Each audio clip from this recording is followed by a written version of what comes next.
Yes guys, welcome back to another video. Welcome to the George Benson Football Channel, the home of all things Chelsea, all things football, although I pretty much only really talk about Chelsea these days. Got my Chelsea shirt on today. When I moved to Bali, I didn't think I was actually going to move here to live here, so I only bought this t-shirt. Didn't bring any of my Chelsea shirts with me, so I'm kind of missing it, to be honest. I need like a little care package sent in from the UK with all my Chelsea shirts so that I can wear them in my videos. But until we have that, we're going to keep the cap facing the other way, and today we're going to be discussing the top 5 Chelsea players to watch out for between now and the end of the season, because unless you've been living under a flipping rock, I say that one every other video, the Premier League is returning in less than a week. We've got Manchester City versus Arsenal as the opening game of its return. We've got to wait until the 21st for Chelsea to play, which is still 10 days away, but we're almost into, well, we can count on our hands now how many days it will be until we watch our beloved Chelsea play again. And with all of the commotion currently surrounding our football club, in a good way,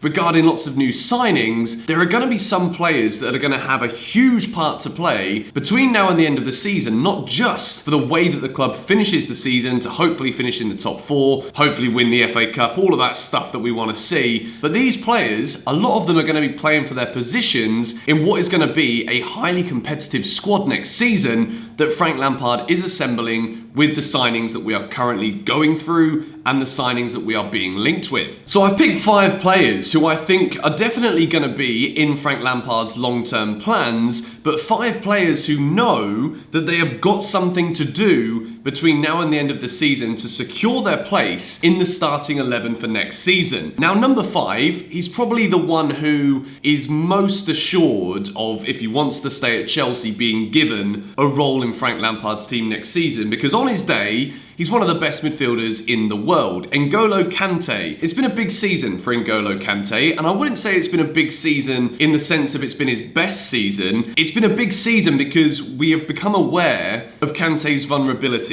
In the past, we've seen N'Golo Kante just play God knows how many minutes, rolling, and we've never really seen him pick up any kind of serious injury that's taken him out of a side for a while. Whereas what we saw last season, playing through the Europa League final, N'Golo Kante made the little niggles and the little injuries that he was getting even worse. So at the start of this season, we couldn't get him in the team for any more than a couple of games in a row. What we've now got with this quarantine period is the ability for N'Golo Kante to have properly recovered, to give his muscles the energy that they needed, to not be exerting himself to the point where he was pushing beyond the barriers of what he could actually contain playing football multiple times per week. So in my opinion, a fully fit N'Golo Kante walks into pretty much any Premier League side and the majority of teams in Europe. However, with Frank Lampard's Chelsea being linked with so many midfielders, particularly in the attacking sense for next season, we're not sure if we're going to be seeing a midfield pivot, we might be seeing a midfield 3, and N'Golo Kante knows that even though he's been the golden boy for France, the golden boy for Leicester, for Chelsea, he knows the competition for places in Frank Lampard's midfield next season are going to be very, very tough to get into that side. So, N'Golo Kante, with that recovery, I think we will start to see him back to his very best between now and the end of the season, and I think his performances could be key in Chelsea securing the top 4. Moving in to the number 4 player to watch out for, and by the way, I want you guys to let me know in the comments down below. I want to be doing a top 5 series. I know it's the most done thing on YouTube in history. It's not the most creative idea I've ever come out with, but I don't want it to be top 5 goals of the week every week or something like that. Top 5 of what's relevant at the time. So let me know in the comments down below what you would like to see a top 5 of for the next top 5 video in a few days' time. I'm going to leave it open to the floor. Let me know in the comments down below. But player number 4 is Billy Gilmour. We keep it to a similar position to that of an N'Golo Kante. I personally believe that Frank Lampard sees his Chelsea side being picked based off of a meritocracy. This means that the man of the match performances from Billy Gilmour in the games against Everton and Liverpool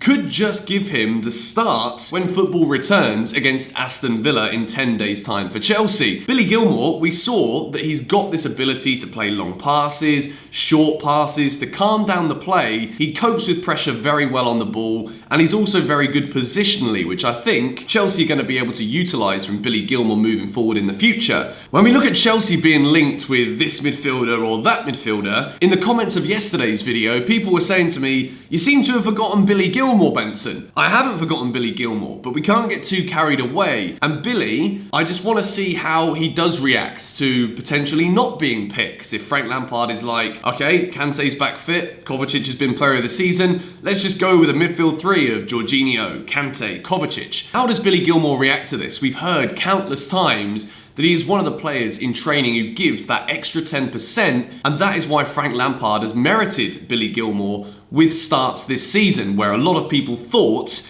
that he wasn't going to get any minutes. When you look at the competition already in the middle of the park for Chelsea with Mount, Kante, Kovacic, Jorginho, the fact that Billy Gilmour has already got minutes under his belt, yes, that was due to Jorginho's suspension. The way that he played during those minutes showed us that we have got a midfielder for the future who we know is going to develop into one of the best central midfielders in the game. Big statement, but a lot of people believe it too. Now, player number 3, and this one is one that we're going to have to watch out for many different reasons. Kepa Arrizabalaga. I've not spoken about Kepa very much recently because in my videos I've given him my backing. Not that it means anything in the footballing world if George Benson sits here on his flipping YouTube channel saying, yeah, I'll back you, Kepa, you're a good lad. Doesn't really mean anything, to be honest, but a lot of Chelsea fans have said, Kepa's not had a good enough season, 70 odd million quid, he's not worth it, sell him now while we can, bring in Onana or bring in another goalkeeper. I have not decided to jump on that bandwagon, and I've looked at what Kepa is very good at. We've seen him make some huge saves, and I think that the last few games of this season are going to be absolutely key.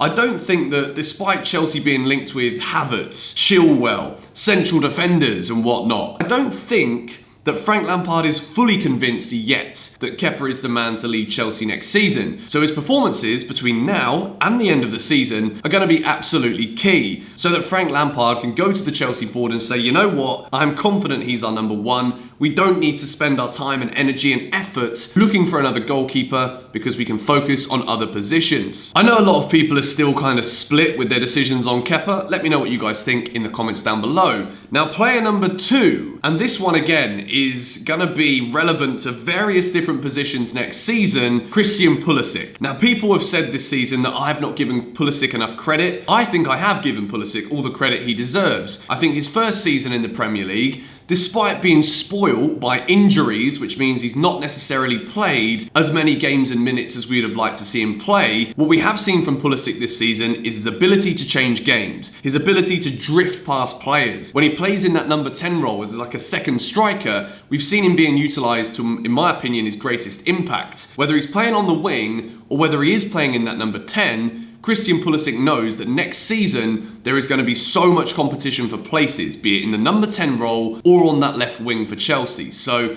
his performances between now and the end of the season are going to be key. I was going to put Ruben Loftus-Cheek in this video, but it's one of those where, again, we still don't know how close Ruben is to match fitness. And I think that when the interviews start coming in for Frank Lampard next week, as the game against Aston Villa draws closer, we're going to see a lot more about how much Ruben Loftus-Cheek is going to be played between now and the end of the season. He's not played competitive minutes of football for over a year, so I've excluded Ruben Loftus-Cheek from this video because, of course, he's always going to be one to watch out for. Chosen the players today who I think are going to be playing themselves into starting positions for next season when the competition starts to raise even more at Chelsea. And the player who I think we need to watch out for as number 1 between now and the end of the season, it's Tammy Abraham. With the signing of Timo Werner, the potential signing of Kai Havertz, who can be used as a centre forward, Tammy Abraham is going to be under pressure, which people may look at this and think, oh, you know what? He's only just broken into the Chelsea side this season. He's had a good season. He scored goals.